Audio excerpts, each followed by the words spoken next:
Yo, thought learners. What is up? Our Learning is on. It is I, Van Lathan Jr. And it's me, Rachel and Lindsay. We hung out yesterday. We did. For the Super Bowl. Yeah. Nice simple party. Like a little Super Bowl situation. Yeah, went over there. Super Bowl. We'll talk about the Super Bowl a little bit later. But I was over there and I want to say one thing. I want to say free Copper. Okay, Copper was fine. He did not have the muzzle on. We didn't do that. He was out here with all the other dogs. What are you talking about? We're going to talk about the Super Bowl and all the things that happened around it later. But when I say free Copper, it's like, this is what I want to see for Copper. Okay, tell me. I walk in, Copper barks at me. I know he's going to bark because it's his house. You know what I mean? It's his house, man. It's his house. You guys are like, no, Copper, no, Copper, no. And I'm thinking to myself, it's like, Van, of course he knows me. He knows me by scent. He knew me before I even hit the door. What I want is the next time I come over, I want nothing said towards Copper. Like, it's not on my account. Not on my account. If you guys want to raise your kid however you want.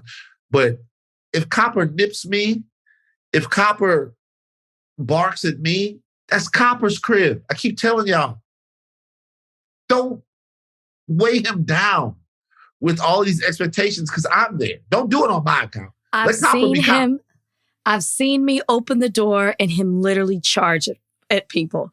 You have to let me say, hold him, and then let me say, okay, acknowledge him. And then you touch him. That prevents a charge or a bite. So this is my thing. I know my child. This is my thing. Let him get it off. You come into his house. Copper's been through so much. You know what I mean? What are you talking about? Like he was a street dog. He was. You think that he wants somebody coming in off the streets trying to take what he got? And by the way, no one plays with Bozeman better than Copper. Bozeman cannot control himself. It's just not going to happen. Bozeman's up, like knocking shit over. Brian's like, just looking around like, what's going on? Bozeman's knocking shit over everywhere. And Copper's just like, well, let me chill. This big crazy nigga. He looks at Bozeman like a child. It's like, sit down, son. They play well together as cousins. They do. They play well together. They do. Brownie, on the other hand, got at Bozeman. He scared Bozeman. Yeah, Bozeman's not here for the conflict. It's a burden dude. I mean, Bozeman's not here for the conflict. Bozeman's here to have a good time, Yeah, Brownie wasn't having it. Yeah, He's Brownie, a little monster. Brownie's brave. Brownie's brave. Y'all, there was a moment during the watch party where I caught Van just staring at Brownie. He got lost in Brownie. I watched you for a good 45 seconds. You were just staring at Brownie. And then you go, Brownie's really cute. Yeah, Brownie's a cute dog. It's like, what is wrong with you? Brownie's a cute dog. Man. I looked at Brownie. Brownie's a little cute dog. Brownie's got a little personality. Brownie's a cute pup.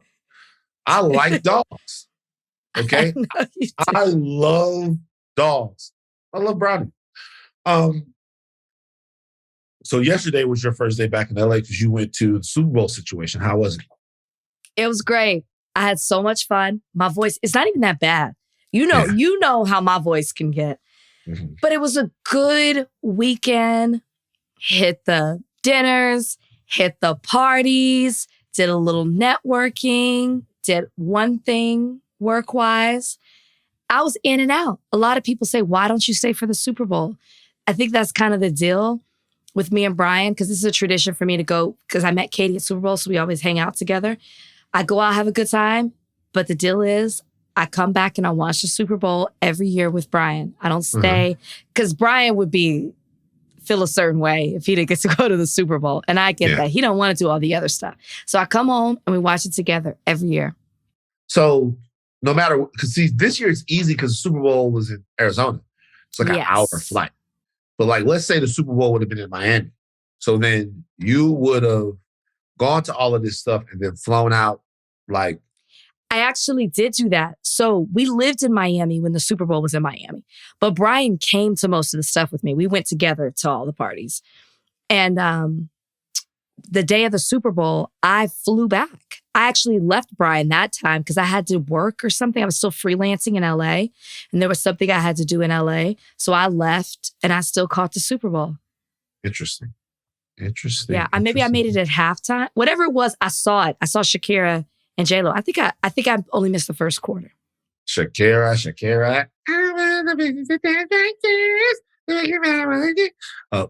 Look, I like different songs. You know what I like? I like the Lady Gaga era. You know? So her era is over? Yeah, like the way I'm talking about. I'm talking about Alejandro, Poker Face. You know what I mean? Everybody name their favorite Lady Gaga song. What's your favorite Lady Gaga song? I really like You and I. I don't know that song.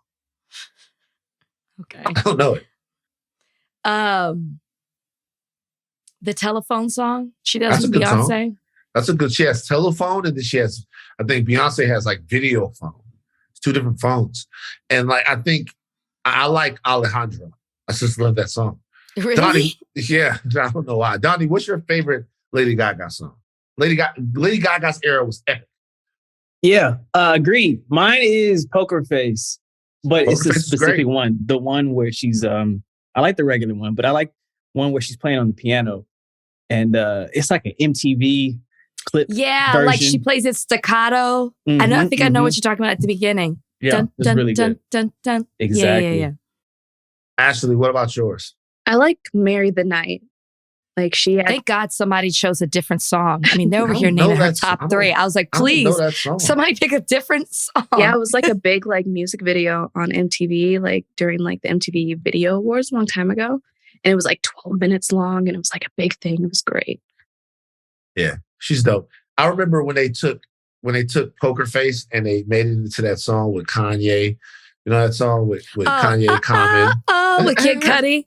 Yeah. My poker face. I'd never heard of taking a song Born that in 88. new and Old chopping enough. Think about that. Born in 88. I really like that song. How old is that? Old enough. Like now, born in 88, you old. Like a lot of time has passed. You know what I mean? Yeah. Anyway. I love that song. Donnie, did you watch the Super Bowl yesterday? I did. It was entertaining until the end. You didn't like it at the end. You don't like when the refs fizzled out. Yeah. The refs make accurate calls. You know, enjoy that. Wait, everybody, who thinks the call was fair? So it's an accurate call. There's no doubt about it. No, not holding. His hand was just there. Okay, see, Donnie says hold. So can I be honest with you guys? Well, you know, the player admitted, Donnie, that he held him. Off. The guy said that he held. He said, I grabbed him. I think they're going to, he said it. It's an accurate call. The question becomes, do they normally call that? Because sometimes they let them go. I guess that's dependent on the ref. Some refs let it go. Some refs don't. That's fine. All that matters to me is that it's a rule infraction. Because I tell you one thing is that if they don't call it, and then it's like, oh, he was grabbing his jersey. Then after the game, he said, I grabbed his jersey. Is it a shitty way for the game to end? Sure, it is. Unless the Chiefs won. If they didn't call it and the Chiefs still won, nobody would have talked about it. We're going to get to the Super Bowl in a second. I have to say something real. Number one, we have I'm saying we have Peniel Joseph coming up. We give you guys 40 minutes of Peniel Joseph. And we talk about everything. We talk about women's place in civil rights. We talk about DEI in Texas and them trying to do away with it. We give you a Black History Month check-in with one of the smartest men in all of America, Peniel Joseph. Yes. Good conversation. Before we get to anything, we have to talk about something. We lost an absolute legend, Trugoy the Dove, one of the founding members of De La Soul. He died Sunday at 54. The cause of death has not been revealed, but he had been open about his diagnosis of congestive heart failure.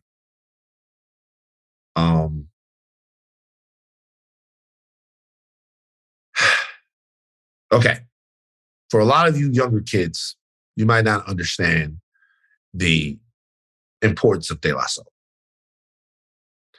But there was this brilliant, amazing, beautiful time And maybe it still exists and I'm too out of the loop to know.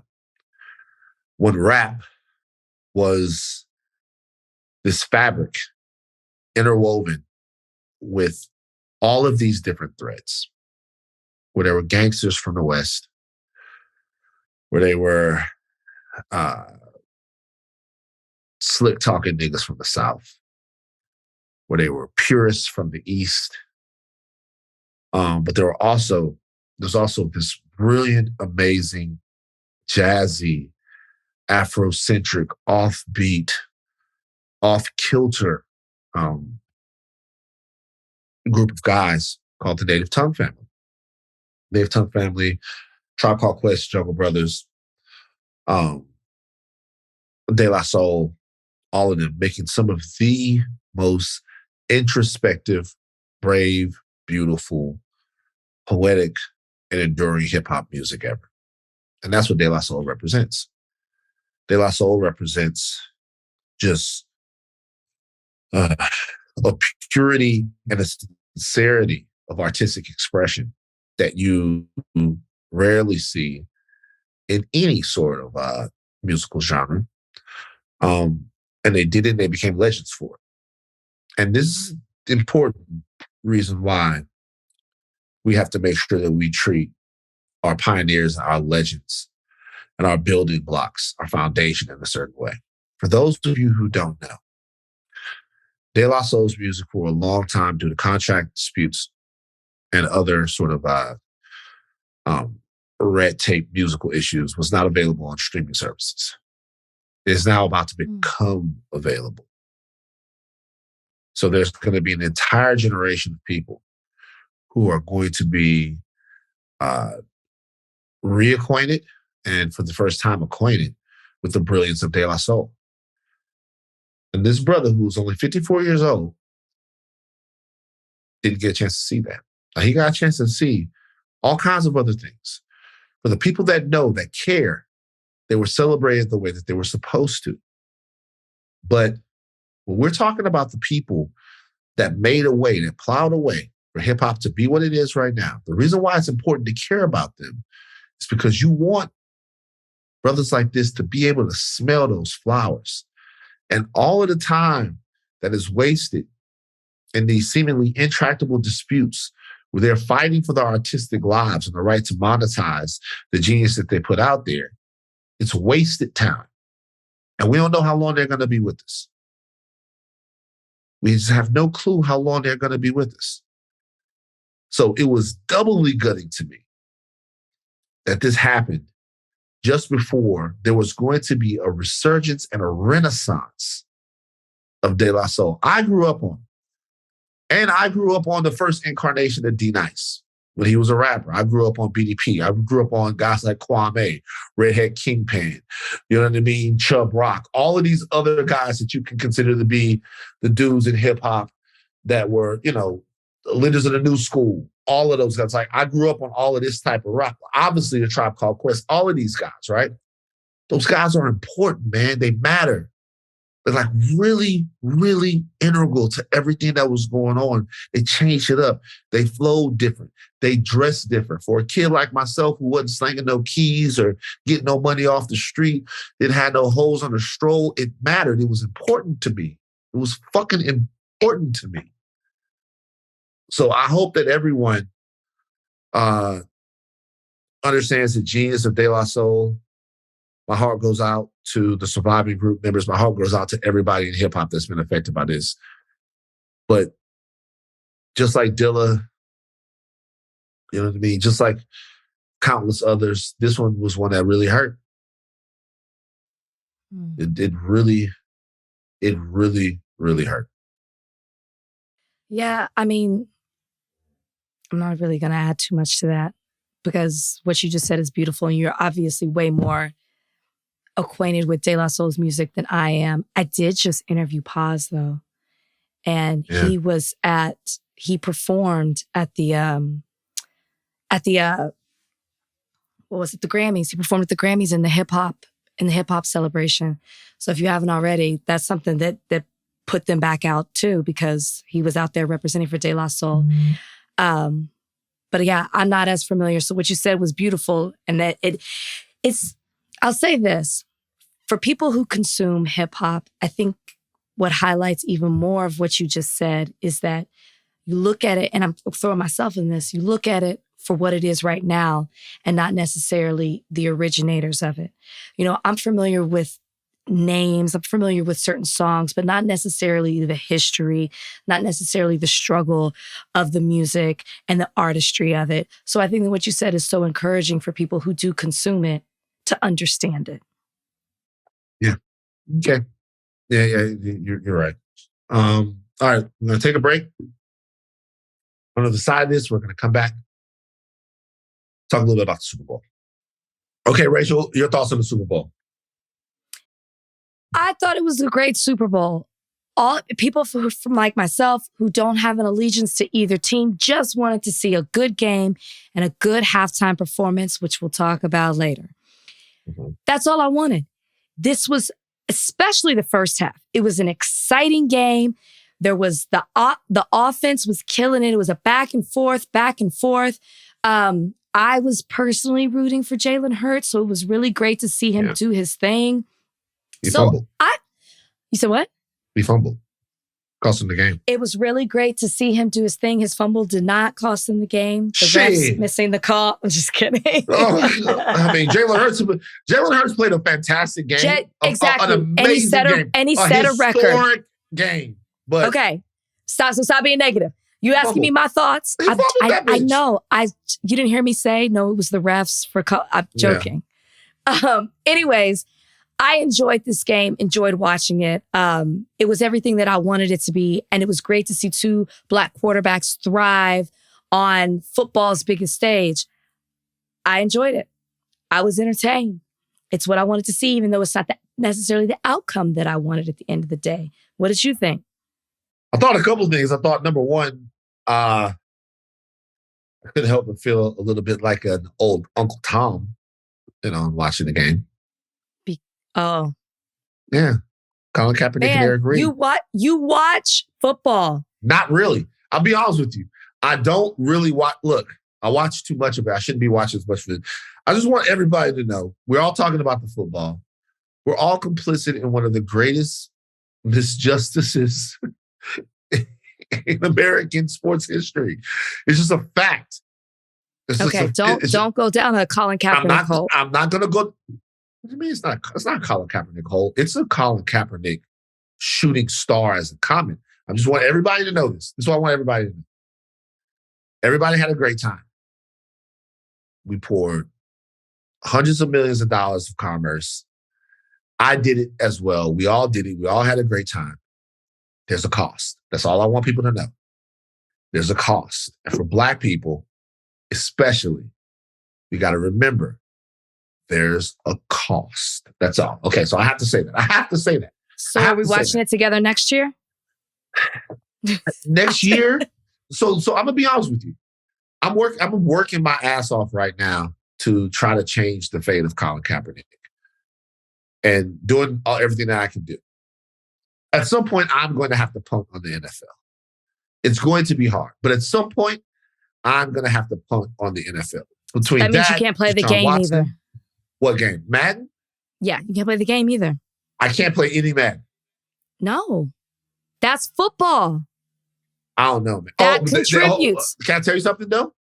Aha, just in time. You know what they have coming back out? NCAA football game. They have that coming out. And I love that just as much. Well, right.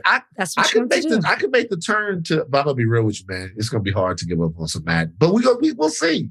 Because I use Madden to cope with life. but we'll see. Find a new sport. Don't talk to me like this, Rachel. I'm just trying to hold you. To your word. I need to be. They got Deshaun Watson in the league. They got Deshaun Watson in the league. 60 women nutted on them all. However, Colin Kaepernick and Eric Reid, just for standing up for Black people, can't be in the league. Deshaun Watson legit crazy. I'm sorry. I don't give a fuck what y'all say. The nigga's nuts. I hope it's wild. It's wild that he got to come back this season. That's wild to me. 38-35. Donnie put the game box score down here. I don't know why we're not going to go through the whole. He did. He did. I put a link to it just in case you wanted to. No, thank you for being thorough, Donnie. Thank you. Let's get to what people were talking about.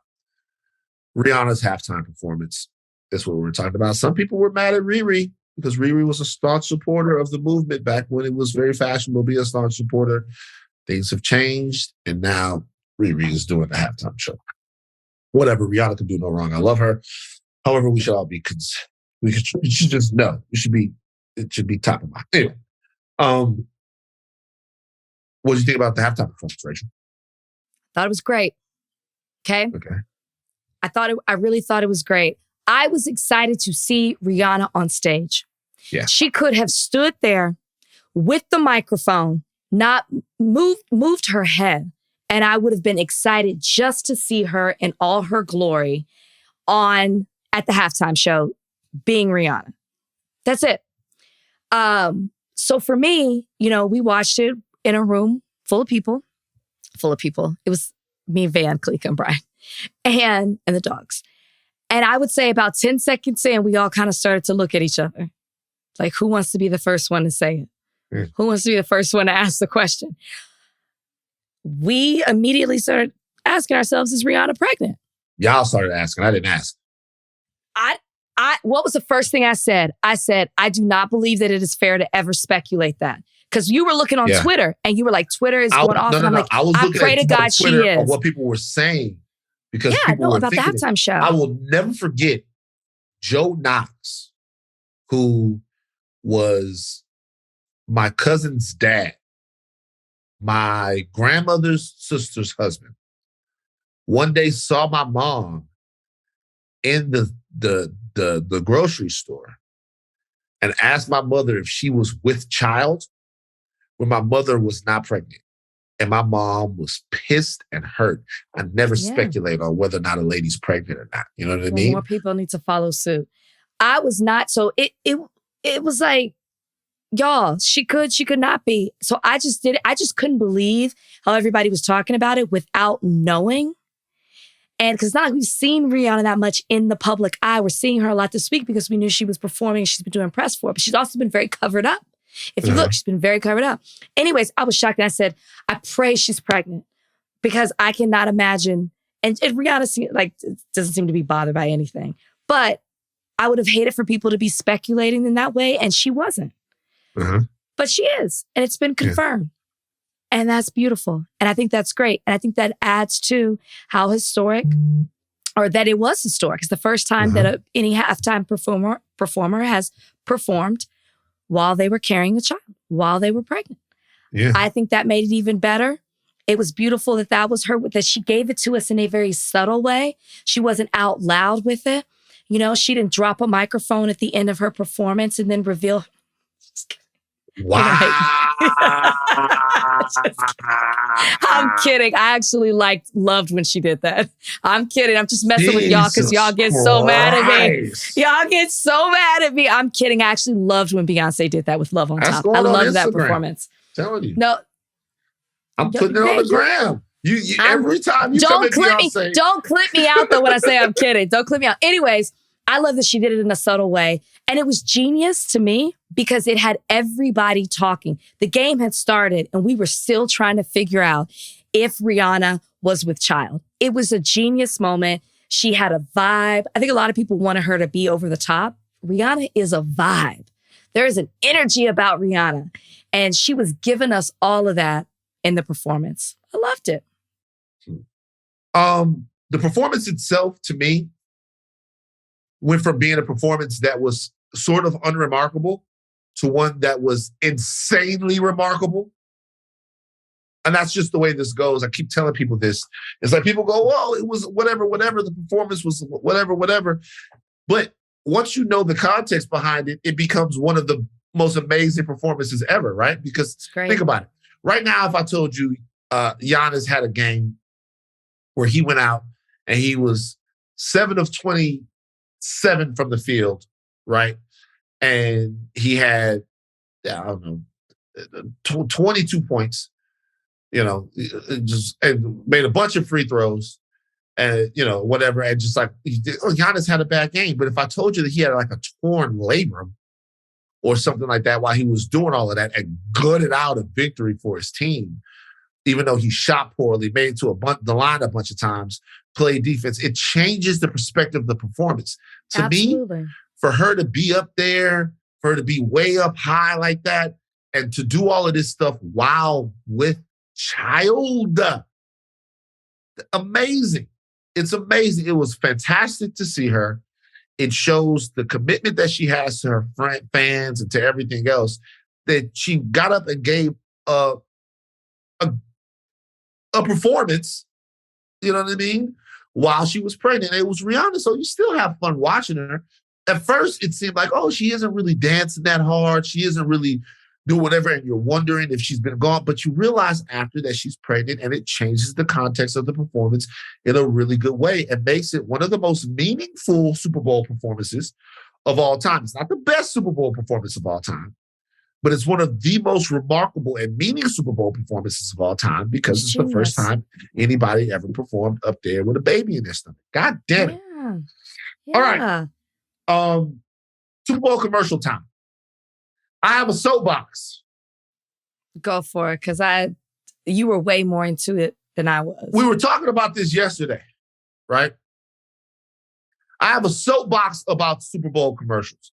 The best commercial was the Farmer's Dog commercial with the dog, his master, pulling on the heartstrings. I actually asked Rachel and Kalika if I should get some Farmer's Dog stuff after. Rachel's like, don't get the Farmer's Dog. Okay, Rachel said that's Farmer's Dog. I have an experience, and I have other friends that have used it that have experience. It's fine. I don't know. Look, anything that'll keep my little Wosley Wabbit around longer, I'll do it. That Farmer's Dog commercial was great. The Tubi commercial was great. Yeah, it was good. Where they took over your TV. Tubi commercial was great. Other than that, and the Bunny commercial was great. The other Tubi commercial where they threw everybody down the rabbit holes. Yeah. Other than that, most of the commercials sucked ass, and I'll tell you why.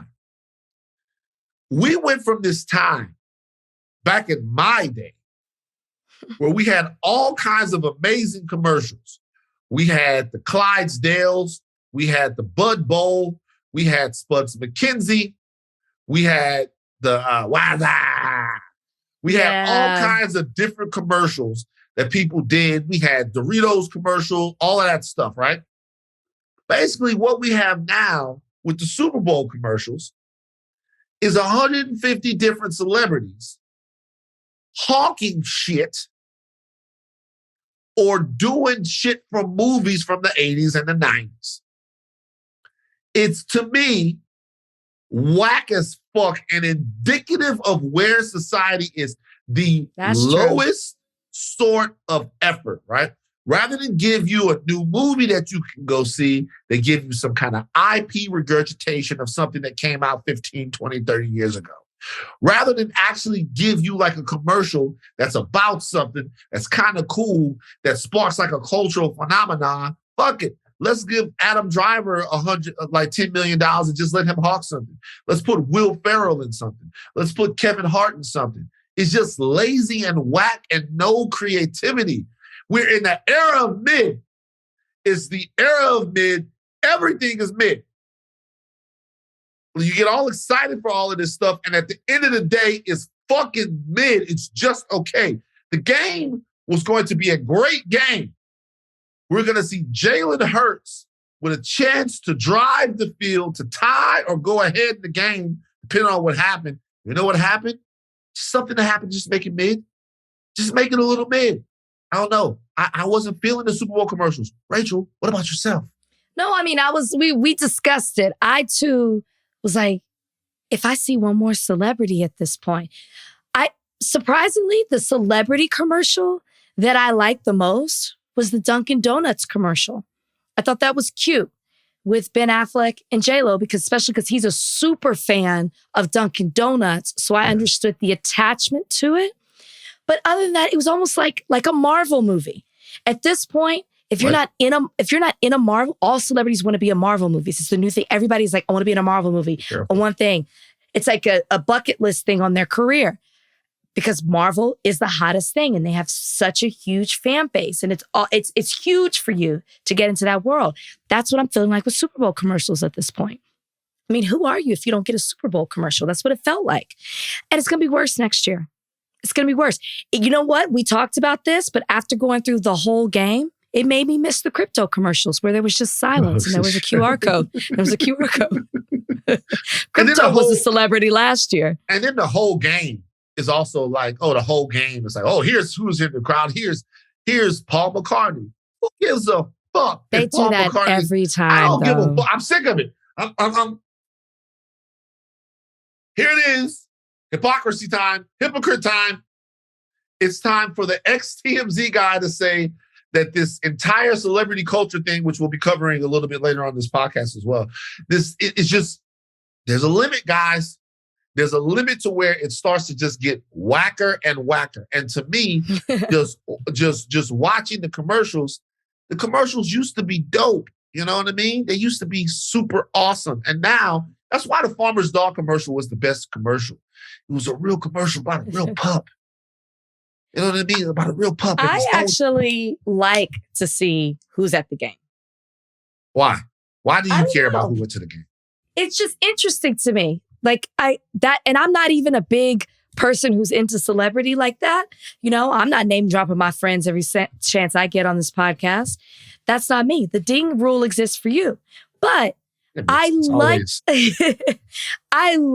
to see who's there. I'm like, that's so-and-so. And they brought their kid. They brought their wife. That was cute. I don't know. I like to see it. I'm always interested. Do you know what I really don't like about it? What I don't like about seeing all the famous people at the game is that I just think it just shows me that regular people can't go to the game. Yeah. It's like, because like you're watching the game, right? It's Paul McCartney, it's Elon Musk and Rupert Murdoch. Fucking hurl, right? It's Elon Musk, Rupert Murdoch, all of these foreign people. Jake here and Wick Watkins. Everybody was having a fun time.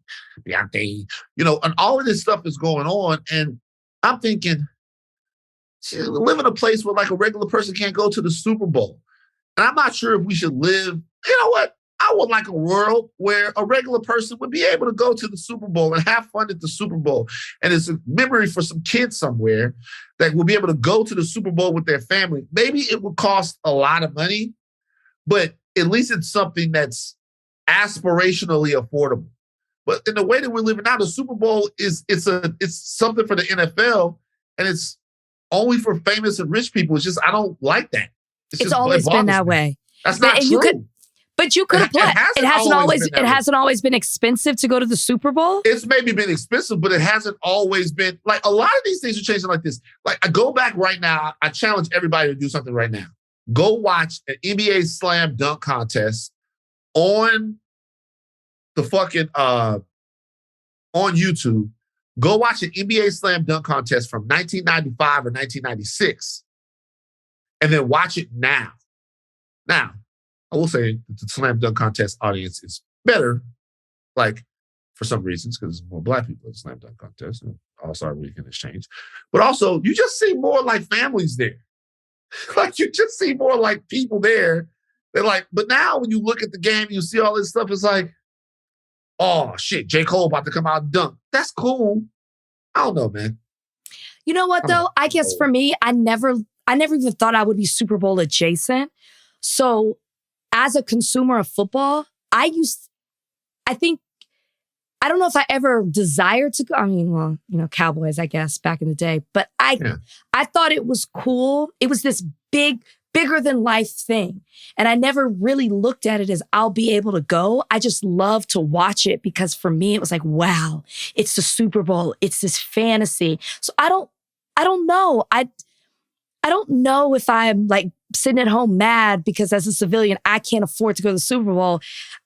It's just so cool to watch. It was just this bigger than life thing. Now that I'm an adult, it's not as big of a deal. Do you know what I mean when I say that? It's just I don't know. I feel like you could do that with so many big things. The NBA Finals, Super Bowl, college national championship. But to me, it's like, it's a reminder of sort of like you and I could easily go to the Super Bowl, right? Like it's. I don't know if that's expensive. Hey, Rachel, if you'd have wanted to go to the Super Bowl, I could have made a couple calls and we could have gone to the Super Bowl. No fucking problem. Okay, Donnie. Like it's facts. I'm just it's facts. I'm not saying it's not. Like it's facts. What I'm saying is that it's just to me, and maybe it's just the way that it happens. It's just becoming a reminder of the gross difference and inequality. I don't know. Maybe I'm doing too much. I'm doing too much. You turn on the TV, it's everywhere. I get what you're saying. You're not wrong. Yeah. It's everywhere. I'm doing too much. Van's doing too much. Okay. I want to play this by Chris Berman real quick.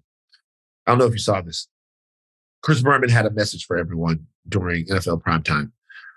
Donnie, run the audio. It's one of the most important messages ever. He made an observation, and I think everyone should hear it.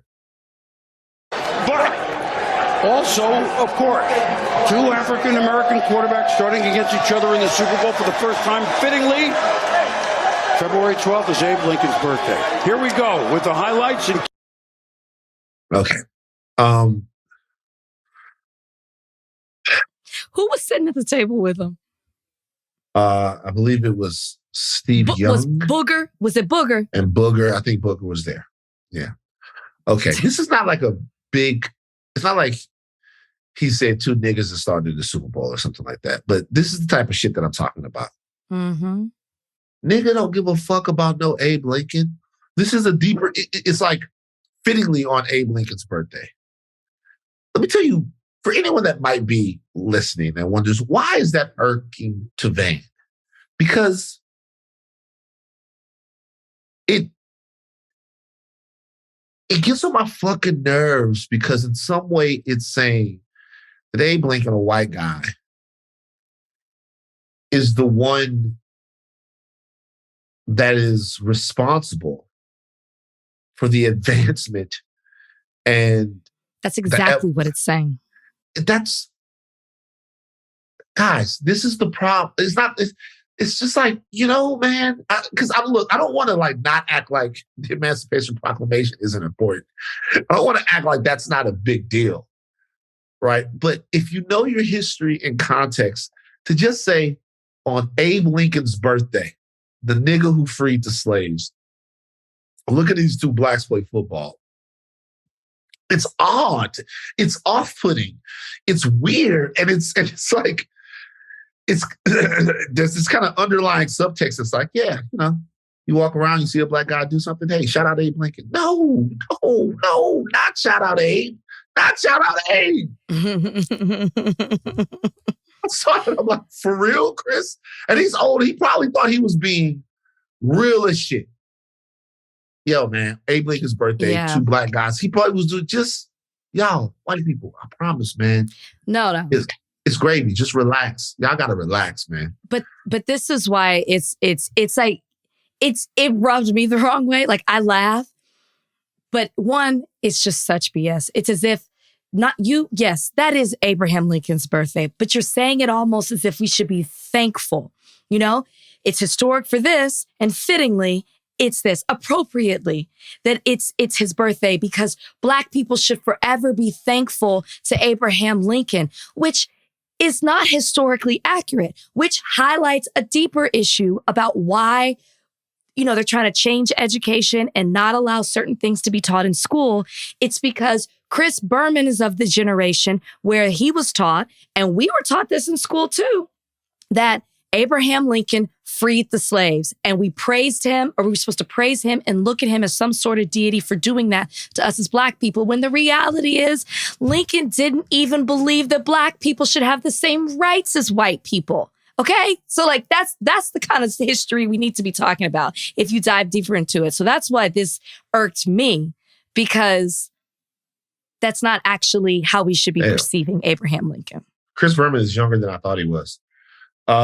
He's 67. Okay. So he's how 60. Old did you think he was?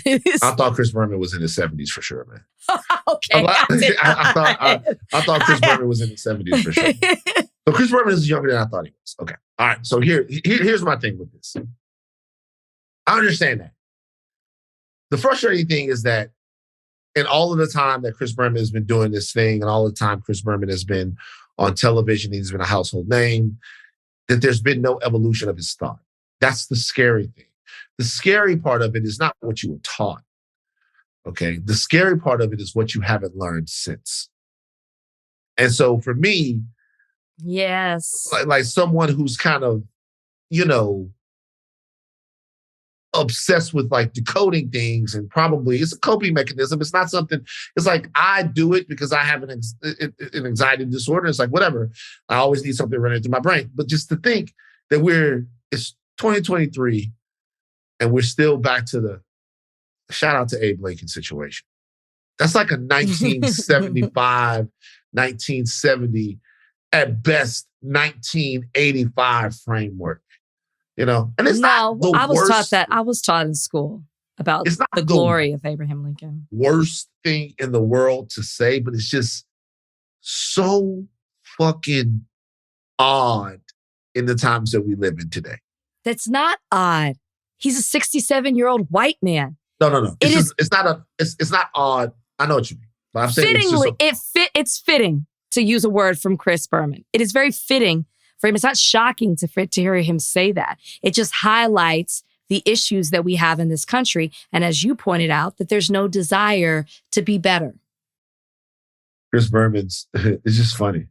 So but Chris Berman talking about black quarterbacks. Oh my God, Chrissy Berman. It's all great. All right, let's take a break. And then he did it on purpose. He wanted to say it. He wanted to say it so that he's like, enough of this black quarterback talk. That's you cannot tell me anything different. He was like, I am sick of talking about how this game is about historic black quarterbacks. Y'all done brought Doug Williams out here. Let me just let y'all know, just in case y'all forgot, Abe Lincoln. That is exactly what he said. Like, I ran between all those lines. You feel like Chris Berman felt like niggas was getting too much credit and he wanted to throw it back to old Honest Abe. Yes. That's what you're saying. Fittingly, come on, fittingly is a strong word. And he ended it on that. He wanted to get that in. It was a mic drop moment for him. I'm sorry. I can keep going. This has bothered me. All right, let's take a break. We're going to give you Dr. Peniel Joseph on the other side of this. You guys, we told you we'd bring him back during Black History Month. Dr. Peniel Joseph. Peniel E. Joseph, of course, he's a scholar, teacher, a public voice on race issues, especially the history of the Black Power movement.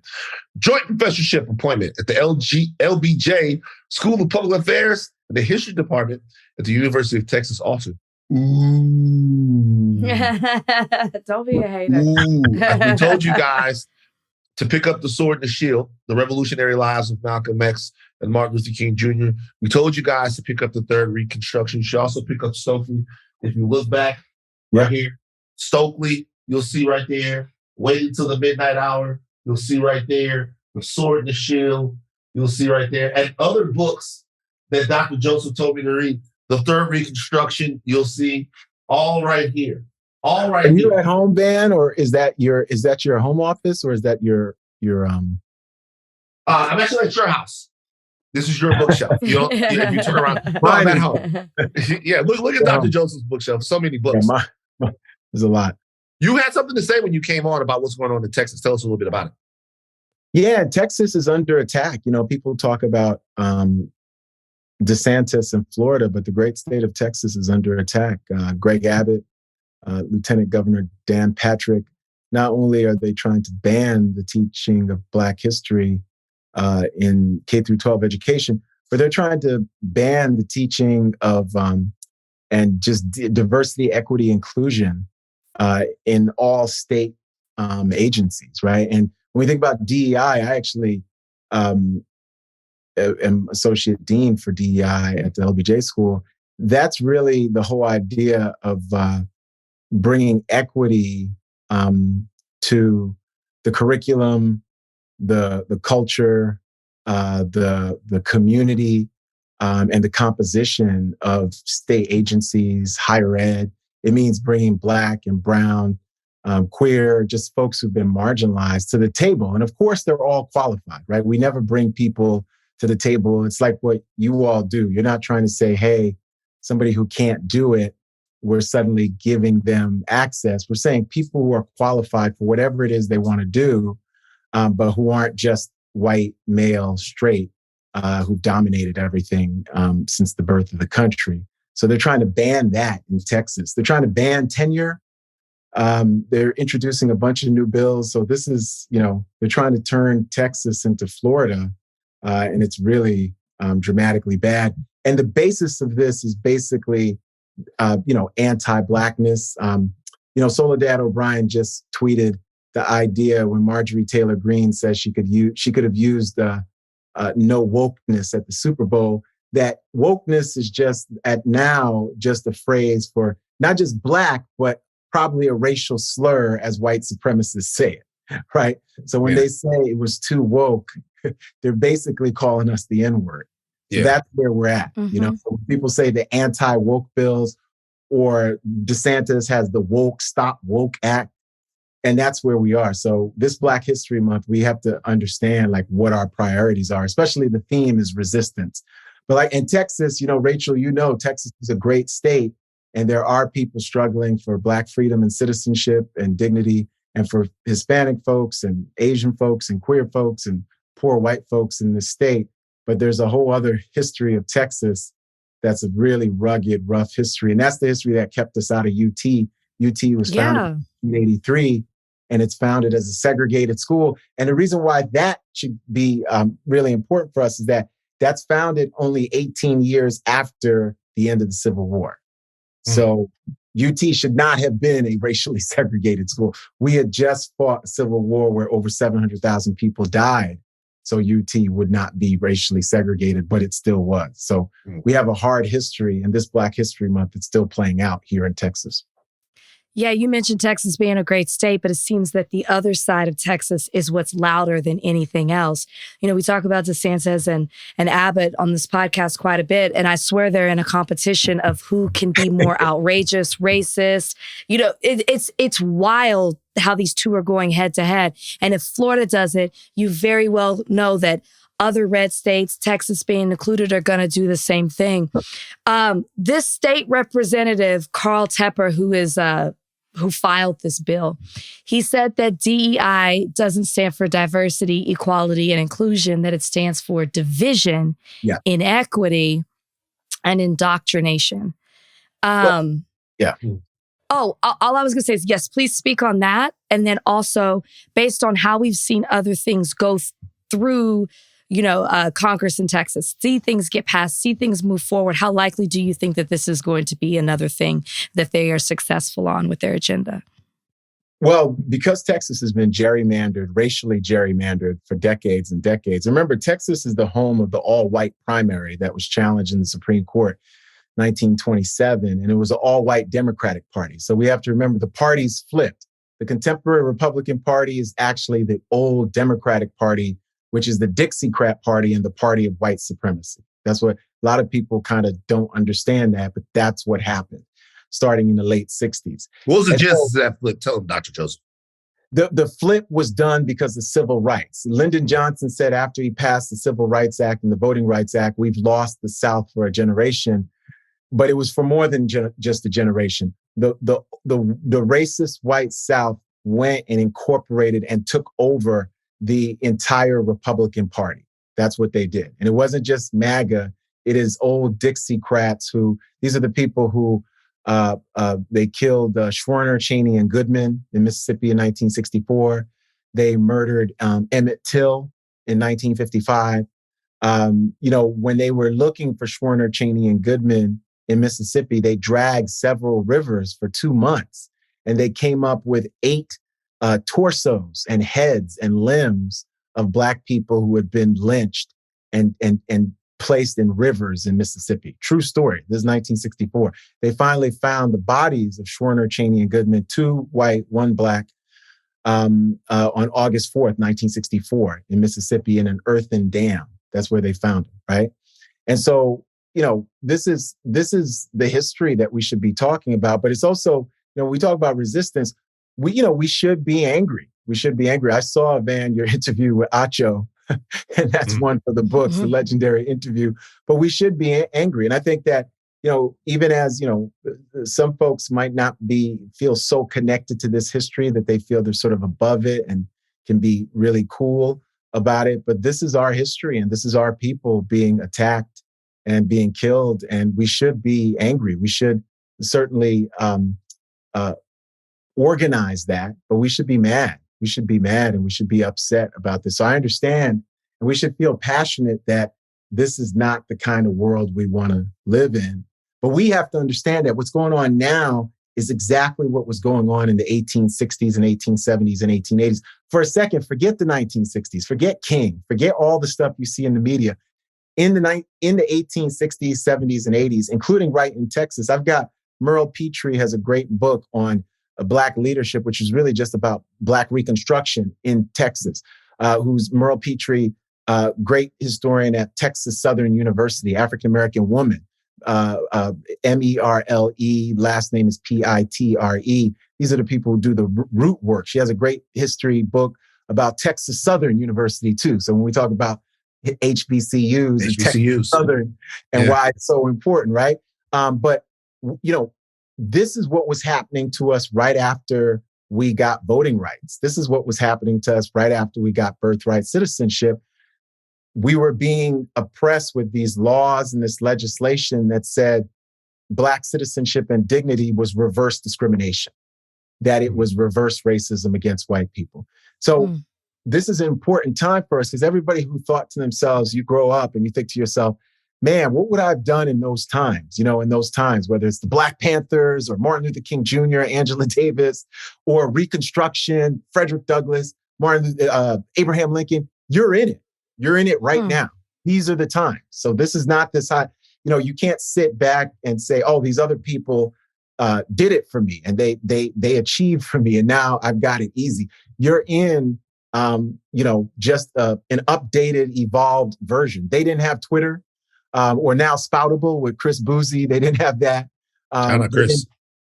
Shout out to Chris. They didn't have, higher learning and podcasts, but the forces that we're facing and we're up against, they confronted the same forces of DeSantis and Dan Patrick and Donald Trump and all that we're facing, they confronted.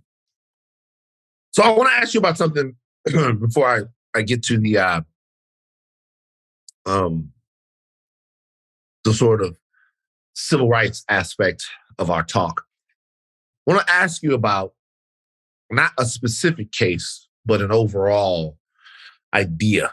So there's a case going on in Colorado right now with Mallory family who relocated from Houston to Colorado. And they are the victims of what they say is wholesale white terrorism in the neighbors and people in surrounding areas that don't want them to have their farm. They say that the crops are being poisoned, livestock is being killed, and they are being intimidated. Okay. We talked about this with Hawk Newsom on Friday. And it's happy to say that some money has been raised to help Hawk and the rest of the activists go down there to have some of this stuff. But we're going to need more stuff from them. Yeah. But beyond that, I want to ask you a question. I'll talk about it a lot here, but I want maybe if to go a little deeper in the history of Black land ownership in America and how that changed to post 1910s, 1915s, 1920s. How did Black people go from owning the most land that they've ever owned in acreage in around 1905, 1906, 1907 to now owning literally the least amount of land that we've ever owned, to the point to maybe Paul Allen and a couple of other people, like the top 4 white landowners in the country, own more land now than all of Black America combined. How does that happen from us having land to not having it? What went down? Yeah, there's the great book that was a National Book Award finalist. His name is George Floyd. Actually does a great history of this through George Floyd's family and the way in which the Floyds, both on his mother and father's side, they had some prosperity and they had some land ownership in North Carolina and other places. And that land was taken away from them.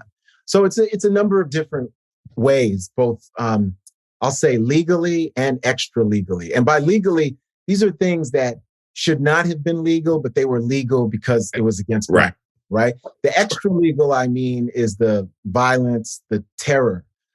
There's a great essay in the 1619 Project by Tremaine Lee that deals. It's fantastic. And I actually helped edit that essay for the New York Times. So it's fantastic. Tremaine Lee, the legacy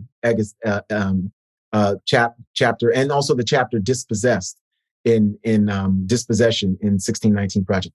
So long story short, the way they did it was several things. So one was what they're facing in the case you just talked about, in terms of, poisoning livestock, driving people out through terror, maybe burning people out, really just physically intimidating them.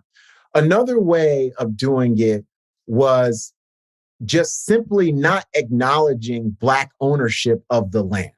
And this is what we have to understand. When it comes to land and property in the United States, whiteness protects you and your land, because what it does is it provides a kind of legitimacy and authority in terms of your neighbors. So your neighbors aren't going to really mess with you. Now, there are exceptions to this. The range wars, the Montana, Wyoming range wars of the 1860s and 1870s. And that pitted small white capitalists against huge white capitalists who were going to put in the railroad, and they at times even murdered the smaller white capitalists. I just want people to know. So there are exceptions. But for the most part, as the country industrialized, you started to see much more legitimacy granted to this idea of ownership and land ownership, and even the homestead, right? The Homestead Act. And whiteness protected people, and it provided you a context to go into a local court and say, here's my land, to get somebody who was a geographer who could really say, here's the land, here's where things are. A surveyor who says, hey, your land, Van, ends right here from the west to the east, and this is where it is. And we've been having that for over a century and a half.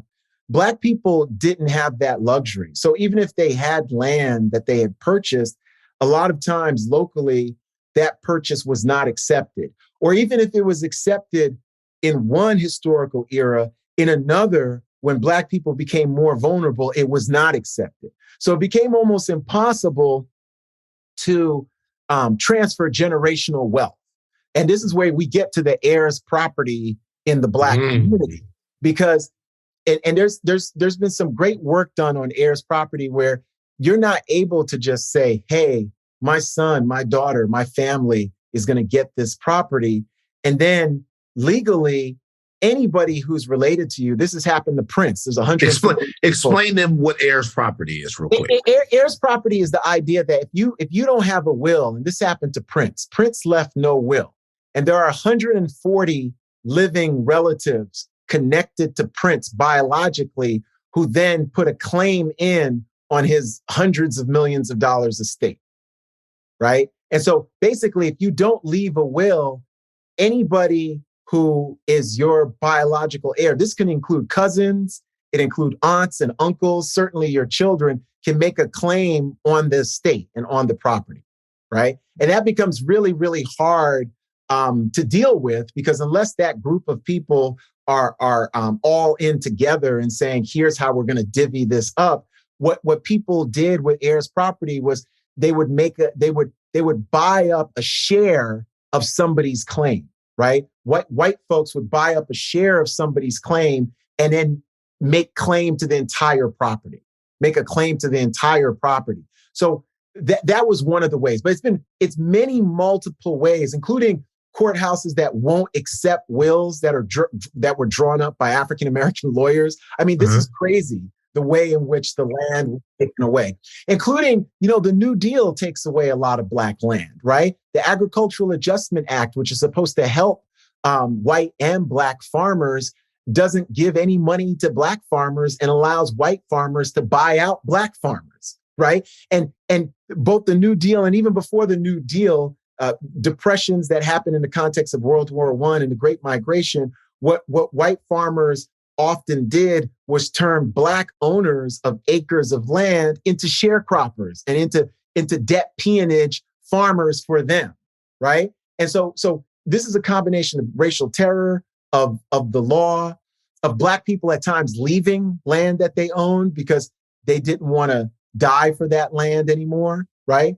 Ta-Nehisi Coates' case for reparations gets deeper into this. A great book is Nell Irvin Painter's Exodusters, which looks at the Black folks who Toni Morrison later writes about, Nicodemus, Kansas, from the 1870s and the 1880s, who migrated to get their own community. That's really the first great migration, is a migration out west by African Americans. And then we get the other migration starting really right around World War I out to places like St. Louis and Akron, Ohio, and Cincinnati, and Los Angeles, Oakland. And really, truthfully, Los Angeles, Oakland, we went to them in big ways during the Second World War.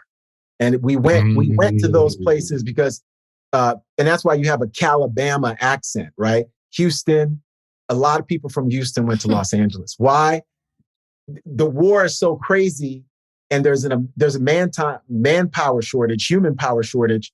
16 million people are away, and Black folks, including, people don't talk about this often, Black women and men, but women too.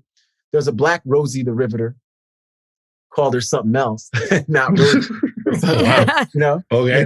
The Riveter, who get jobs in the defense industry, right? So that's what happened. We lost the land out of a combination of physical violence and terror, but also legal chicanery, and just plain theft. We got, you see that in the Tremaine Lee essay, and that updates into the 1940s. Black man, very prosperous. He's got a gas station, a store, and he's murdered in broad daylight. And never able to pass on that generational wealth to his family. Dr. Joseph, I recently just learned about my own family that we, on my dad's side, first off, my Lindsay, the name that I have, was changed after their land was taken from them in Louisiana. It's actually Lot. I learned this in the last couple of years, that my great-great-grandfather sent the family off to Texas to defend the land because the KKK was trying to steal it in Louisiana, and they never saw him again. Mm-hmm. So I think if we all trace back, we would probably have a similar story of how land was taken away and wasn't passed on to us. Piggybacking on what Van was talking about the civil rights movement, and you mentioned Black women, and I want to get into that. I think that once I went to college, it changed. But while I was in high school, I don't know, I definitely wasn't taught in my school, but I don't know if I could have named more than 5 Black women who were active in the civil rights movement. Yeah. It came on my own, taking certain classes in college, expanding on that curiosity. And I think that most people would be able to relate to that. What I find interesting is, in reading your book, and then also seeing other things, is how Black women were treated in the civil rights movement. Yeah. I was reading something that Barbara Reynolds had said. And if people aren't familiar with her, she's a journalist, minister, and her recordings were used in Coretta Scott King's memoir. Mm-hmm. She said there were hundreds of unnamed women who participated in the movement. And she goes on to say, Dr. King was a chauvinist. And she says that men like him, quote, could not assert their manhood in the general society because they would be killed if they stood up for anything. So they asserted their masculinity in other ways within their own community. Dr. Joseph, how true is that?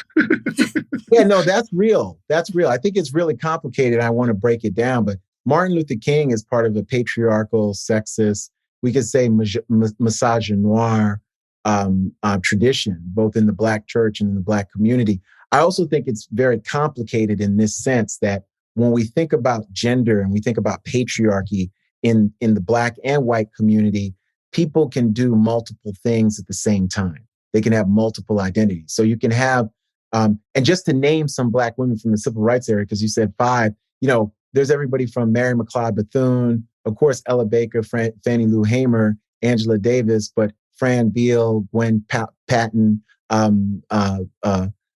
there's so many different Black women throughout the ages, and it's important sort of to remember them. Ruby Doris Smith, so many different Black women who are part of Student Nonviolent Coordinating Committee, part of the Congress of Racial Equality. Sonia Sanchez, it's just a plethora. Artists like Nikki Giovanni, different poets, politicians like Shirley Chisholm, Barbara Jordan. So it's really, and with Barbara Reynolds, I'd say that there's really thousands and tens of thousands and hundreds of thousands and millions of Black women who are part of it, like their male counterparts. So the sexism and patriarchy is complicated, and it's there. It's absolutely there. And King is a patriarch. King is what we now call a womanizer, a philanderer. At the same time, people like, I think, Coretta Scott King are not victims. They have agency too, and they're trying to operate within a structure that allows all this stuff to happen, but they want their own dignity. I think Dr. King and Coretta Scott King have a deep, deep love affair, even within the context of that. It's not things that we would accept today, right? Unless some people say they have open relationships and actually do accept it, right? But it's really complicated. So I want to say, yes, it's there. It's definitely prevalent, but also Black women within that social historical context are pushing back against that, and they have their own agency. So I don't want to put them as victims, but I do think that King and Malcolm and Black men in that historical context, they are both fighting against racism externally, but they're also caught up in this patriarchal framework of what freedom means. I think Malcolm makes some progress. He goes to Africa. He makes some progress by seeing African revolutionaries alongside Black women and men there. I think King, it's more of a work in progress, because I don't know if King is ever able to, the way Malcolm with the Organization of Afro-American Unity, he has Lynn Shiflett and different Black women, including his sister, Ella Mae Collins, who are his key advisors. And they're in that circle of trust, right? And and women who are in the circle of trust, and he doesn't have a romantic relationship with them. Right. You see what I'm saying? Yeah. He's just trusting as advisors and as equals. I think over time, he gets it. I would never call Malcolm a feminist, but I'm saying he's getting it. He's evolving. He's assassinated at 39, so who knows what he could have become. But I would say that King is more caught up in a chauvinism, a sexism, misogynoir that is just integral to that period. And that's why, look, no Black woman speaks at the March on Washington, right? 1963. We're about to celebrate the 60th anniversary of the March on Washington. That's unimaginable now, especially during this recent period where Black women have been, front and center, from Stacey Abrams to Kamala to Angela Davis, still Tamika Mallory, Alicia Garza, right? So that's what I would say. But I think it's complicated, because I remember talking to a bunch of sisters at the Million Man March. I was 22, and I was talking. You had some toxic shit to say, didn't you? Yeah, you weren't ready for it. I was talking to them, and I was, but we were going back and forth. And at the time, I was in grad school and I was studying this stuff. But there were Black women who, because I read a critique by Black feminists of the march, because the march was just men. But there were some women who were at the march, and I said, "Well, what do you think about this? There's a critique. Angela Davis, other people, bell hooks, are saying this is, sexist. Farrakhan has a real problematic relationship to just a lot of different things, like what's going on here." And they really push back against the kind of intellectual progressive sort of perspective, in the sense of saying, hey, these brothers need to get their act together. And I'm all for this, right? And I don't think just because I'm all for this that somehow I don't have any consciousness. You know what I mean? So it became something very complicated, where it's not that Black women somehow wanted to be oppressed by Black men within the Nation of Islam or people at the Million Man March, but they felt that they did want to see these Black men who were acting as upstanding leaders. They didn't want to be trampled on or anything, but they felt these Black men needed to handle their business, right? So it's a very complicated thing. And as somebody who grew up in the Black church, I feel the same way. When you're in these grassroots, regular, ordinary, the Black quotidian, it's not quite as cut and dry as when you're in an academic setting and you're saying, hey, here's this very specific argument. You can have a Black woman who's like, no, I'm strong and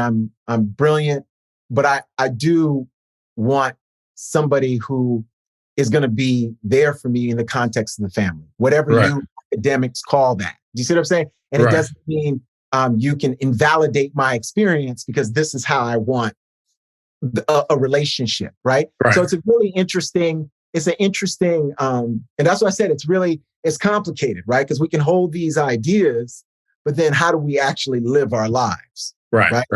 So in the Sword and the Shield, it's interesting in the way you position this with Dr. King, because you don't really pull any punches about who Dr. King was, but it doesn't seem to be something that weighs the book down or weighs the characterization of Martin Luther King down in any way. It's done very deftly, and it's done with a great degree of nuance. And we don't seem to be able to do that in general society, as far as to have conversations about how women were erased in some of these movements, and at the same time, not diminish the greatness of the men or the figures that came from these movements. It seems like we really struggle with how we're supposed to do that. And Martin Luther King Jr. is a flashpoint of that struggle. He's exemplary of it. It seems difficult to talk about him in any voice other than saintly praise. Yeah. And because of that, there's so many lessons from his life that us as Black men can take outside of that it seems like we don't get a chance to actually learn. What do you think about that? No, I think that's exactly right. I mean, King has a relationship with food, with sex, with pleasure that many Black men, I think, struggle with, right? With drinking, like King likes to have a good time. He likes to have a good time, right? And he's struggling with that his whole life, right? And what I mean by food is that King loves some Black food, soul food. He loves food, right? And he struggles with his weight as he gets more stressed. King has sex and likes sex, and obviously has that contradiction of liking sex outside of his marriage. That's a big contradiction as a preacher. I'm sorry, Peniel. Van's face. I'm like, what is so funny to you? Because I said he likes sex. I don't know what has him so tickled. Okay. I mean, that's what he... Like Dr. King's not supposed to like that. It's like Dr. King. I have a feeling it's not going to be that funny, Dr. Joseph. I tried. And then I looked at Rachel, and Rachel caught me trying not to laugh. Okay. He just, okay. But what was the triggering sex. that I said that? It was just, King has sex and likes sex. Okay, yeah. Because he does, that's a hard thing for us to come to terms with, right? He does, he likes sex, right? And I think sometimes people will say things like, oh, was Dr. King a sex addict and all these different things? I wouldn't even go that far. I mean, I think he is a celebrity the way in which a lot of folks are celebrities in that time, including President of the United States, President Kennedy, right? Yeah, of course. And he's on the road a lot. He's away from his family a lot, right? And so I think within that context, that becomes something he struggles with. Dr. King is a cigarette smoker who smoked cigarettes for his entire life. Most people never see a picture of King with a cigarette. He was deathly afraid of being photographed smoking or anything. Dr. King likes alcohol, right? I don't feel Dr. King was an alcoholic, but at times, especially near the end, they said he started to drink quite a bit. I mean, he was stressed. Who amongst us wouldn't drink if we're constantly facing death penalty, right? And assassination threats, right? So I think finding that out about King and I talk about the plagiarism charges, makes him more human. And King was hugely brilliant. I think he plagiarizes parts of the dissertation, and that's been proven. But if you read Letter from Birmingham Jail, which is put together from scraps that he writes from jail, King is absolutely brilliant. The only reason why I feel he plagiarized is because he's in a hurry to get the dissertation done.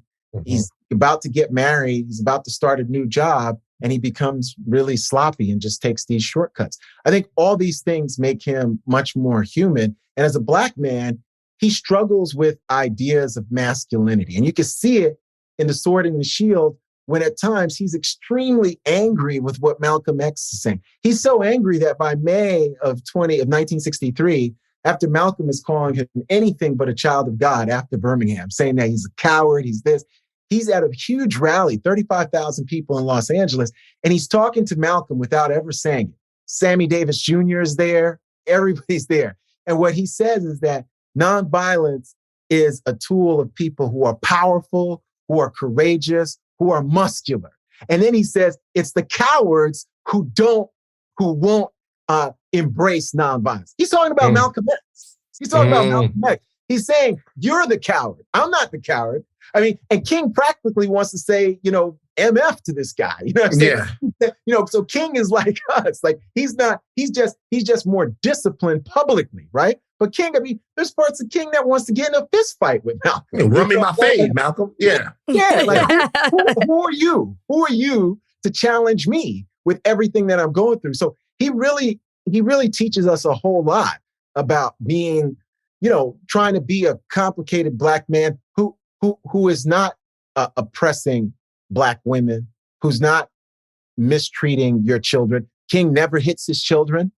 That stops the cycle because he was hit by Daddy King, right? And as somebody, I grew up in a Black household where I was hit. I'm stopping the cycle with my daughter right now. I was hit, right? So I think King is really important for us in terms of Black masculinity, and Malcolm too, but in a different way. Malcolm too, in a different way.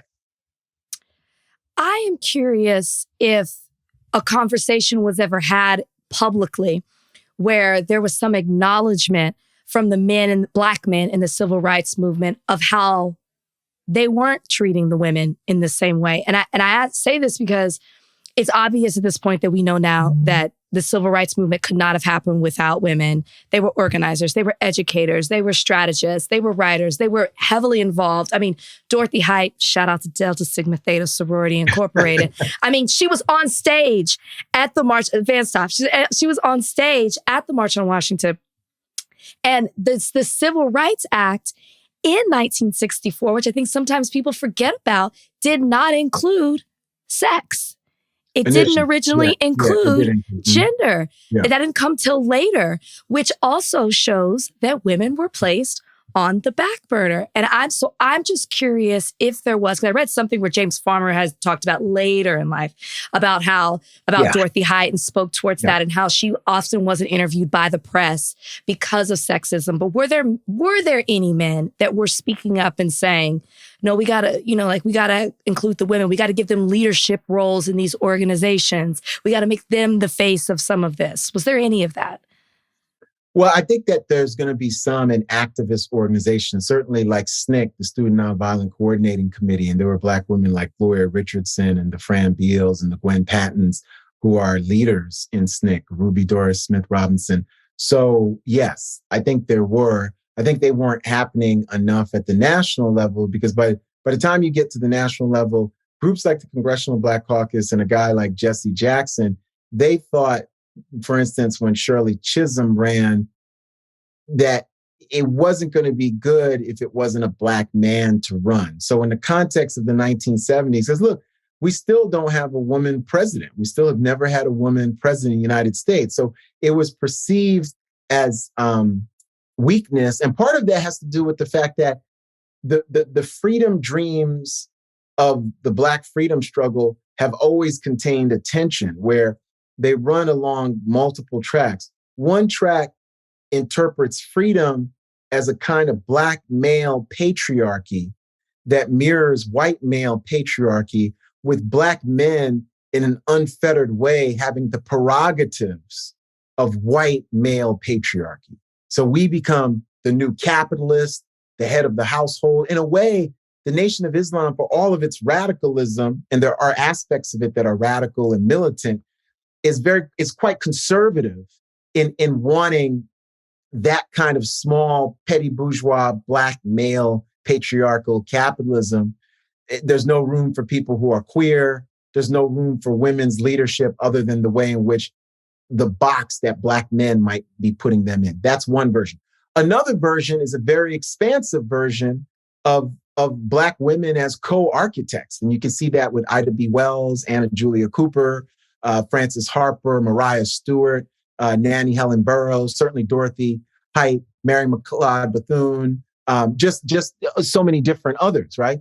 And so that's a huge tension, and that tension continues to this day, right? It's just that recently, because of people like Michelle Obama and Black Lives Matter, for the first time in American history, we've seen black women who are fully acknowledged as leaders and architects of the freedom struggle, in addition to being individual, talented artists and creators and activists, right? So you've seen more light on black women right at this moment in American history than ever before. And data-wise, we have more black women than men because of structural racism, graduating from high school, graduating from college, getting master's degrees, getting PhDs, going to medical school, and really being successful. You know what I mean? Like, there's more black women at UT than black men at UT, right? We might look at it and think differently because you think about the football team at UT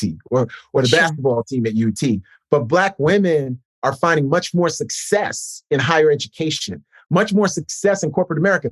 Guess what, Rachel? The first two black people to ever become presidents of Ivy League universities, Brown University, and now it's going to be Harvard, is Ruth Simmons at Brown. Ruth Simmons, who is now retiring at PVMU and coming to Rice, and now Claudine Gay, Haitian sister. Shout out to Claudine Gay, and that shows you the difference, right? It's unimaginable that if we think about the second Reconstruction or the 1980s or 1990s, if they were the first black president of Ivy League would have been a black woman.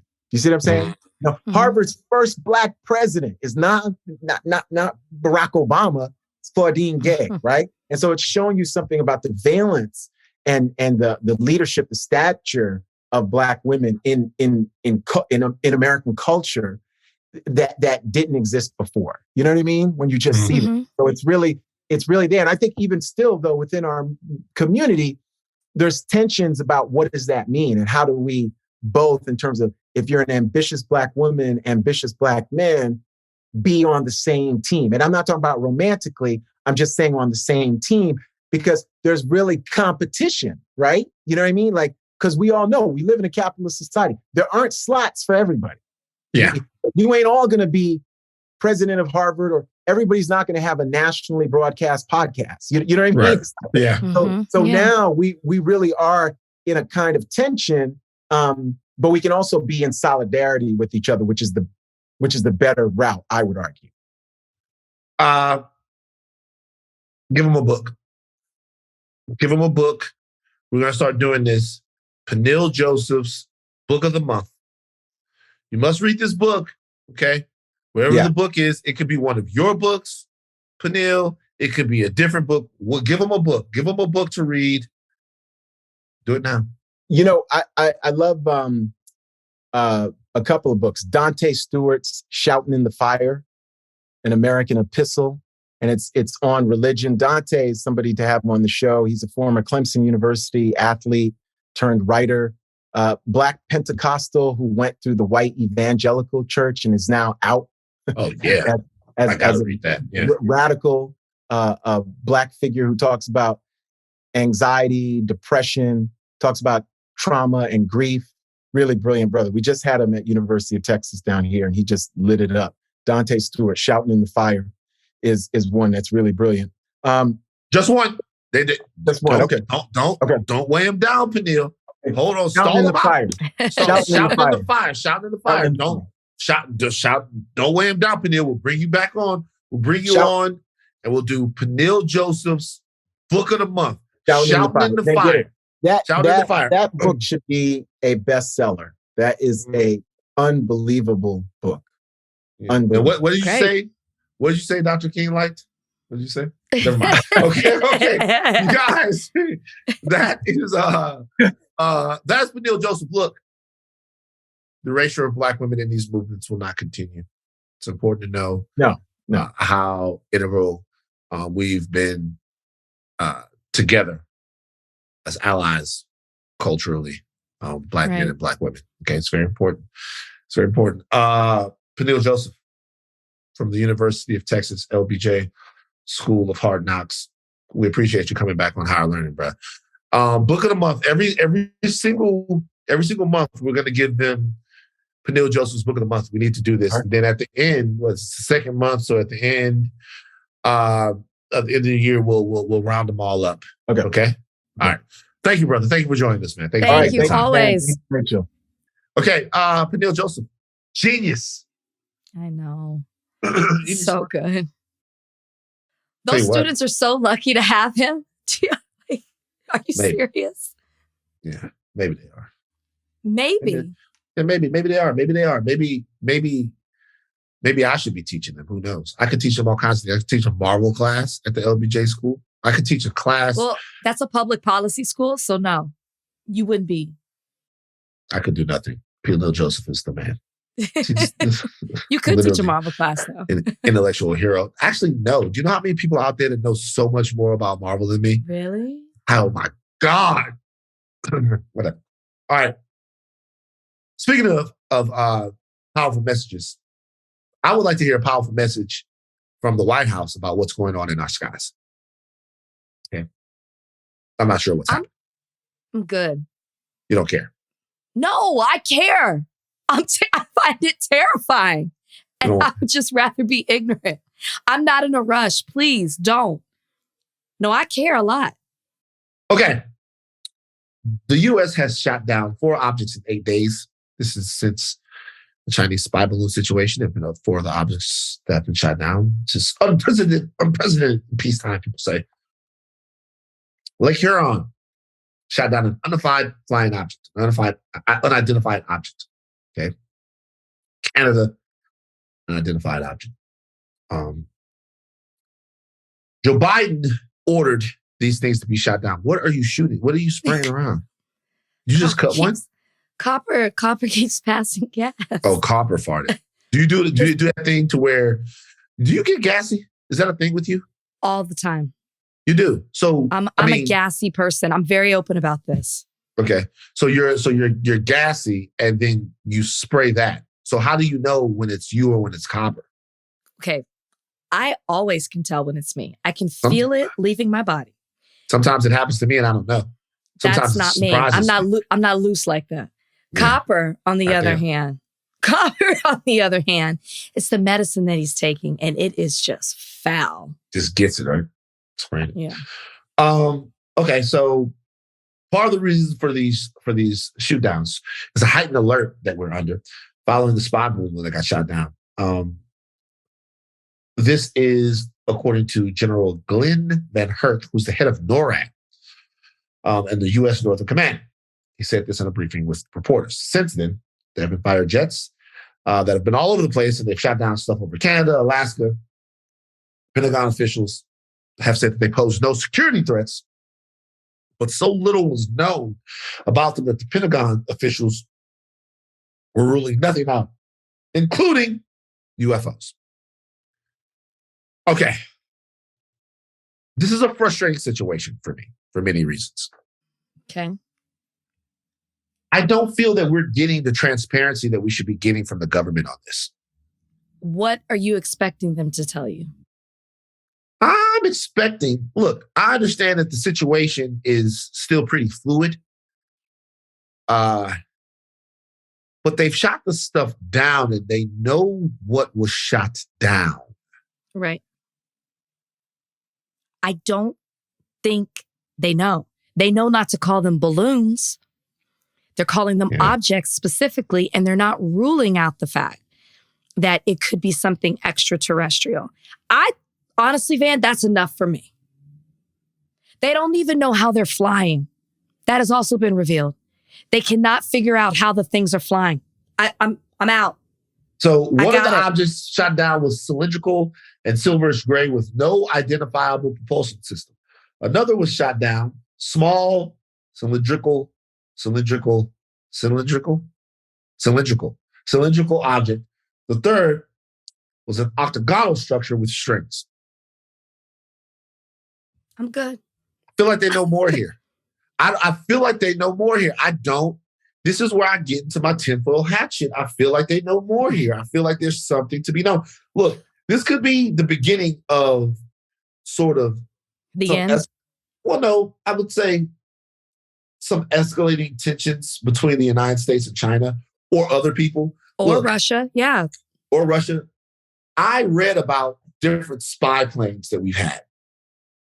And the United States' rush to invent technology and spy planes that are capable of flying so high that it's very difficult to shoot them down. Now, even though we've had these planes, different types of spy bombers and all of this stuff, fly super high, almost the fucking space guys are wearing like oxygen masks and stuff to fly the planes. Some of them have still been shot at and shot down. So nations spying on each other and using surveillance methods, be them drones, planes, whatever they are, that is a tale as old as time. There's nothing new about that.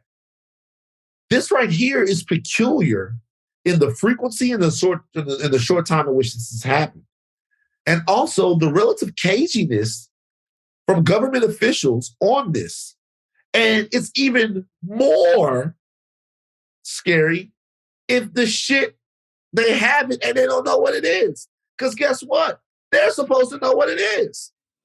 Well, if it's something that they've never seen before, they might not know.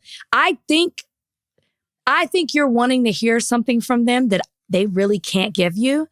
And I don't think because this is something unprecedented, they're even saying that, they want to be matter of fact when they tell you and not cause public outrage, like just a full out scare from the public. I'm already scared.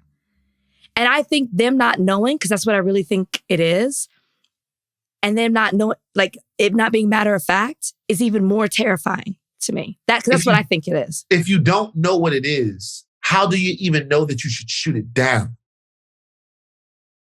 If you don't know you should just, because it was in the pathway of commercial planes. Okay, cool. It was in the pathway. So all of them were in the pathway of commercial planes because one of them was in fucking Alaska. I'm saying Canada actually asked for them to shoot that one down, I believe. Okay, so what I'm saying is that they at least know that they pose some sort of threat. The commercial planes point is a fair point. And I've read a fair degree about this. There seems to be an awakening that's happened since the spy balloon situation, and perhaps there are more surveillance objects over U.S. airspace and Canadian airspace than they thought that there were.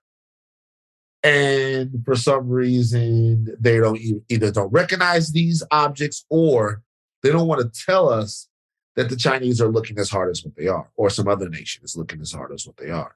But as fast as we've learned about all of these different incidents, you think that there would be a very substantive briefing to the American people about what's going on here. Look, it could be some alien shit. Today they gave us nothing. They had a briefing today, nothing. Donnie, what do you think? I'm a believer. I think that I think it's aliens. I'm like halfway into... You sound excited, Donnie. Is that what you want them to be? You're a fucking freak.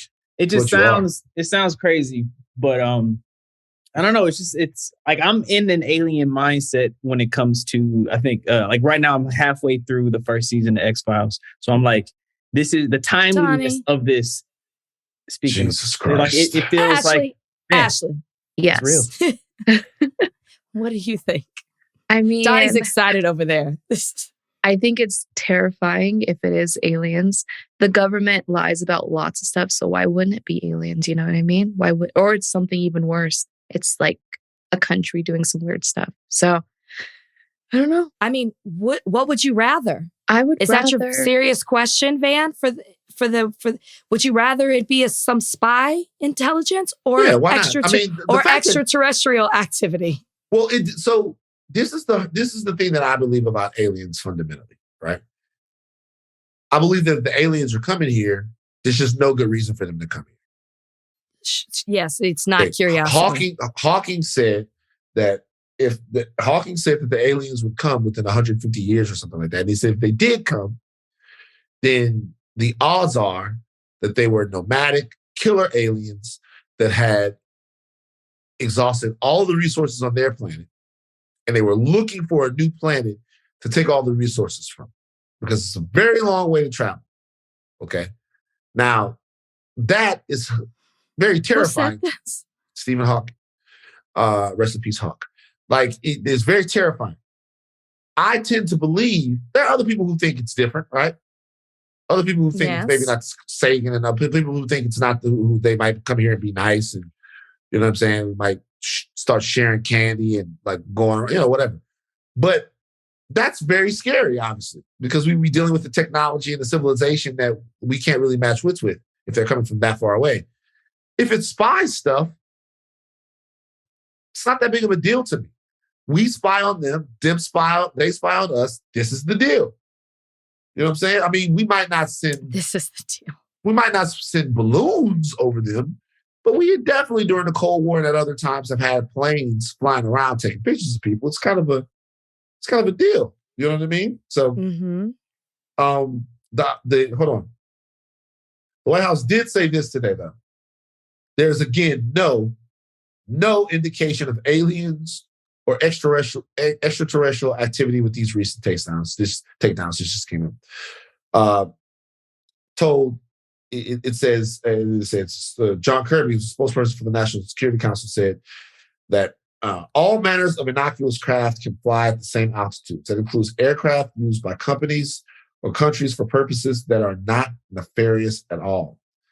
And they said that all of these were determined not to pose a direct threat to people on the ground. They were also found to be uncrewed and have limited abilities, from a lack of communication signals to a lack of obvious propulsion capability. So these seem to be things that were floating around, doing different stuff. So it doesn't seem to be aliens. Donnie, you fucking freak. Okay? It's probably the fact that we are now on the lookout for these things since the spy balloon. And because we're on the lookout for them, we are finding them.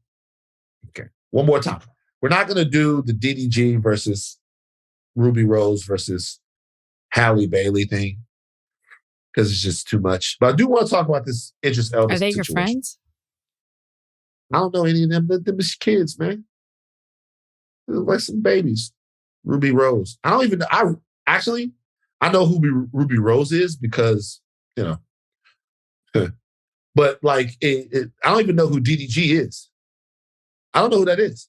You don't know who DDG is? You've never seen him with Halle? I know that he's with Halle, but I don't know what like DDG does. Is DDG a rapper? He's big on social. He is a rapper. He's very big on social media, but more on YouTube. Like his whole family does stuff, and he's got this really funny nephew called Woo Wop.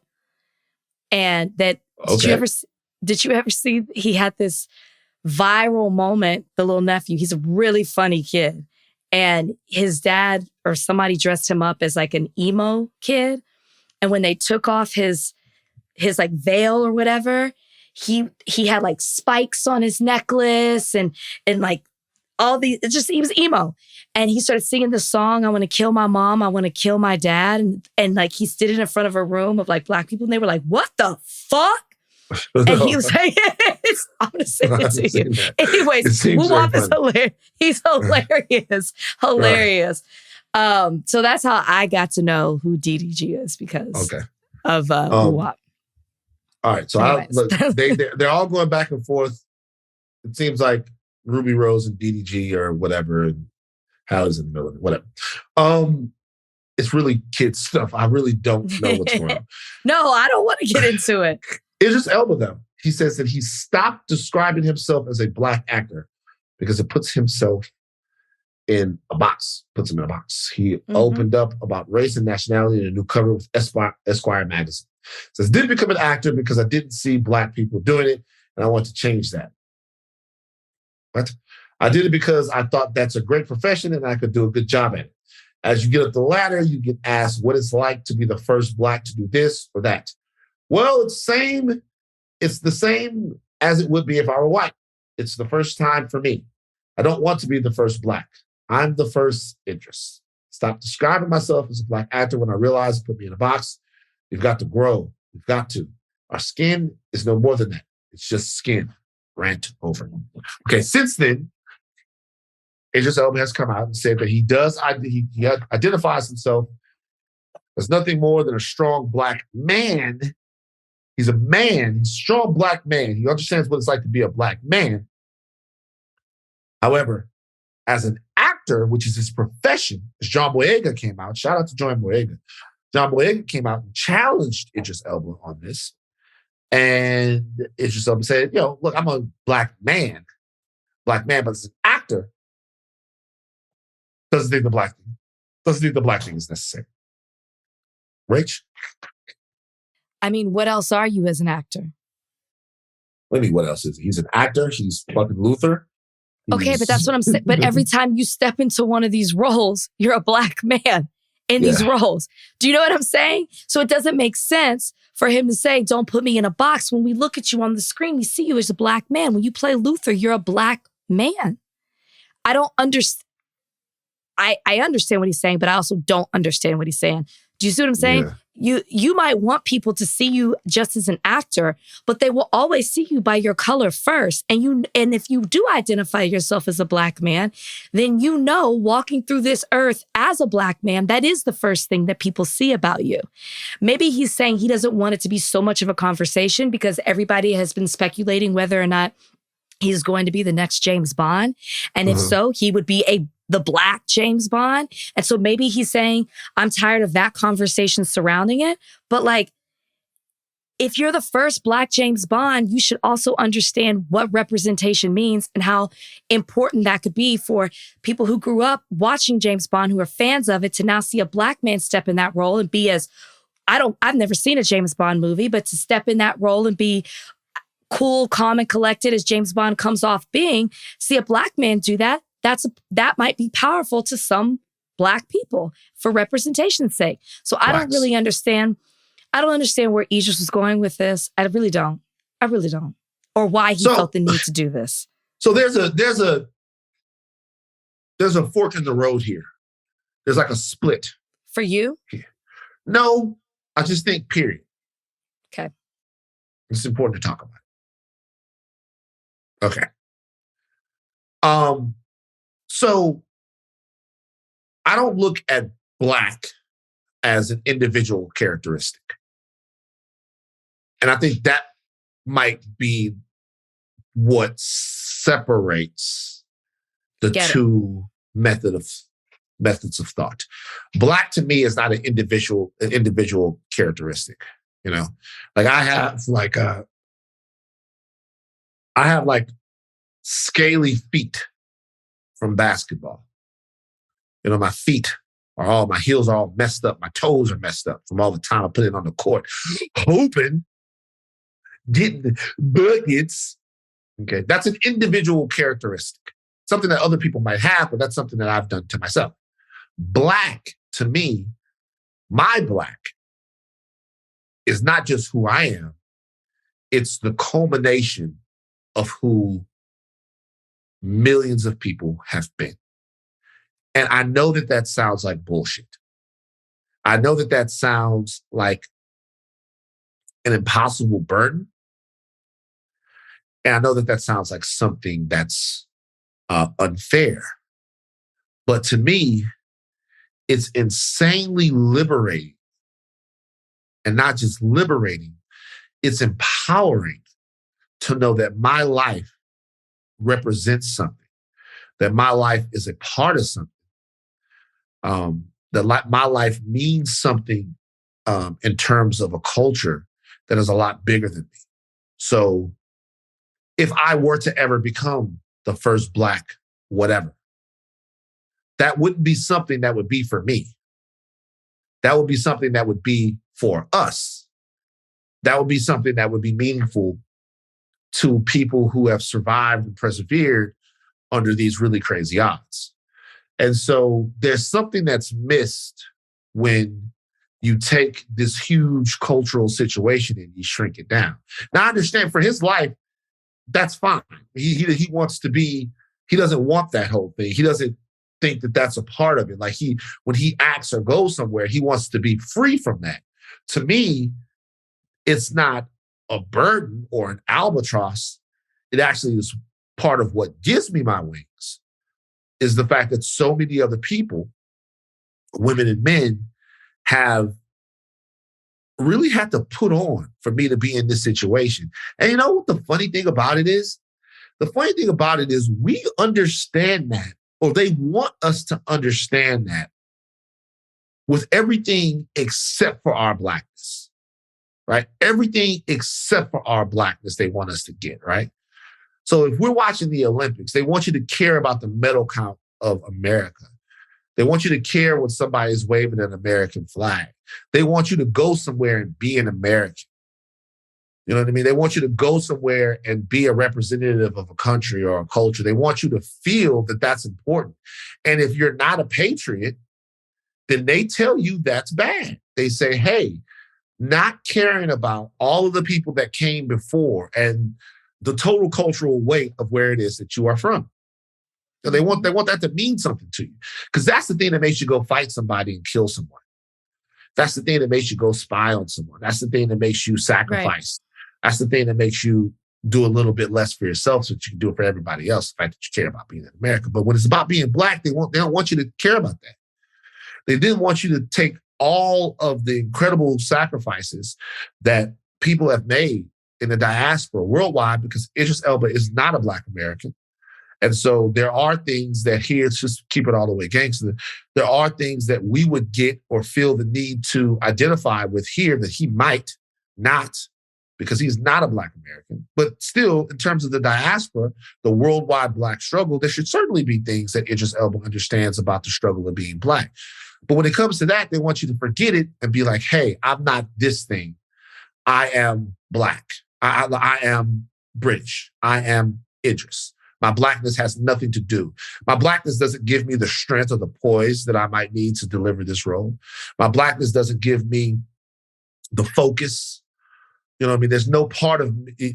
I would say that as an artist, it would be important to understand how your cultural background, your heritage, the strength and the clarity of that cultural understanding informs your artistry.